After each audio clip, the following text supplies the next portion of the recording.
The claims handling process involves a number of steps, but if you tackle each item diligently and promptly, you can ensure that everything moves along as smoothly as possible. This helps your employees know that you're doing everything you can to help them get back to work.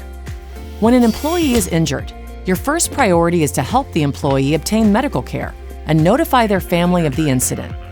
We are able to advise on medical provider options where appropriate, but emergencies generally require a trip to urgent care or a hospital emergency room. In certain situations, employees may also receive triage care at facilities you have on site. Next, there are then a number of parties to notify, including your internal management team, AEU, and OSHA. If the accident was fatal, under OSHA regulations, this notice must be sent within 8 hours. Otherwise, you have 24 hours for incidents that lead to inpatient hospitalization, an amputation, or the loss of an eye. As soon as possible after the incident, please complete the Form LS-202 if it is a Longshore Act claim, or the first report of injury if it is a State Act claim, and send it to AEU. It is important to send claims immediately to AEU so that we can begin handling the claim and you can avoid late reporting penalties. The Form LS-202, along with step-by-step instructions on how to complete it, is available at amequity.com/claims. Once we receive it, AEU will then file the LS-202 with the Department of Labor on your behalf. Within a day of this filing, a claim will be established.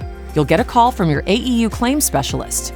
On the call, we will discuss a plan that includes providing the highest quality medical care to the injured worker. This will enable him or her to return to their pre-injury status as soon as possible, or find another path which ultimately leads to claim closure. It's critical to preserve evidence and record witness statements regarding the incident.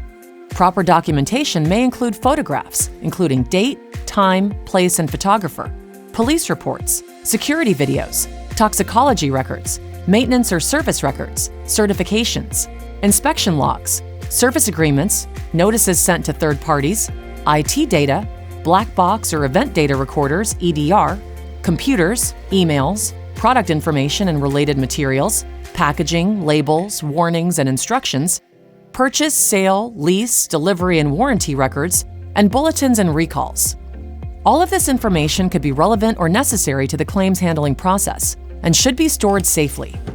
For any products, equipment, tools, or machinery that were involved in the incident, you should remove them from service, tag them with signage that says "Important evidence, do not destroy," store them in a safe, secure place, ensure there is no destructive testing or modification to the items, and keep a chain of custody log for the items.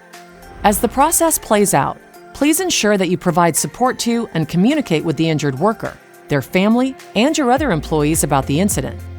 AEU will assign a dedicated claims specialist who will be your primary point of contact. The AEU claims specialist will manage communications between you, the injured worker, their medical providers, and their family.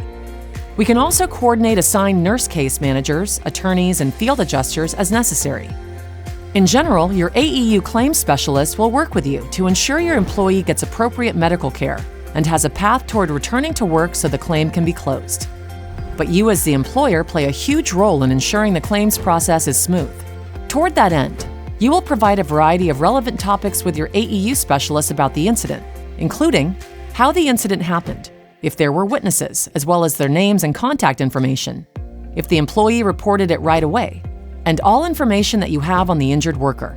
This can include any known history of injury, an account of 52 weeks of wages for the injured worker, other information from their personnel file or employment application regarding job history and prior addresses, and available light-duty jobs.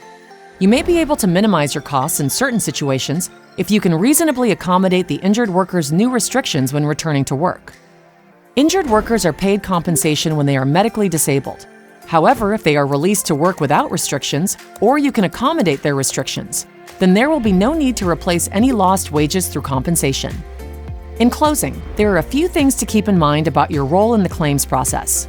Keep up regular communication with the injured worker and their family. This can remind them that you care about their health and want them to return to work.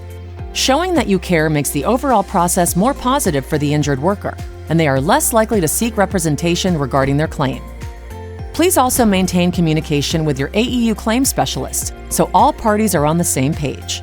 If you have any questions about the claims process, please contact AEU and we'll be happy to help.